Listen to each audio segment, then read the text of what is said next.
জনাব শহীদুল আলম মাস্টারকে, জনাব শহীদুল আলম মাস্টারকে, জনাব মনির ফরাজি ফুল দিয়ে বরণ করে নেবেন বাংলাদেশ জাতীয়তাবাদী দল বিএনপি ২ নং টিয়াখালী ইউনিয়ন শাখার জনাব তোফাজ্জল হোসেন হাওলাদারকে ফুল দিয়ে বরণ করবেন মনির ফরাজি। ২ নং টিয়াখালী ইউনিয়ন শাখার সংগ্রামী যুগ্ম সাধারণ সম্পাদক জনাব ফোরকান কামরুজ্জামান ফোরকান। কলাপাড়া উপজেলা শাখার সংগ্রামী যুগ্ম আহ্বায়ক জনাব হারুন ফকিরকে, জনাব হারুন ফকিরকে।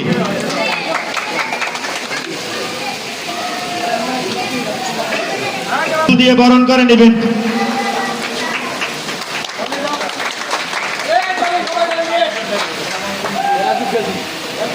জনাব রাজীব গাজী ফুল দিয়ে বরণ করে নেবেন বাংলাদেশ জাতীয়তাবাদী স্বেচ্ছাসেবক দলের উপজেলা আহ্বায়ক কমিটির অন্যতম সদস্য জনাব মশিউর রহমান সুমনকে ফুল দিয়ে বরণ করে নেবেন রাজীব গাজী।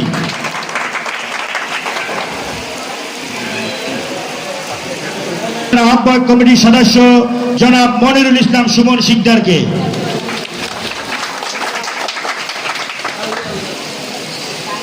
এখন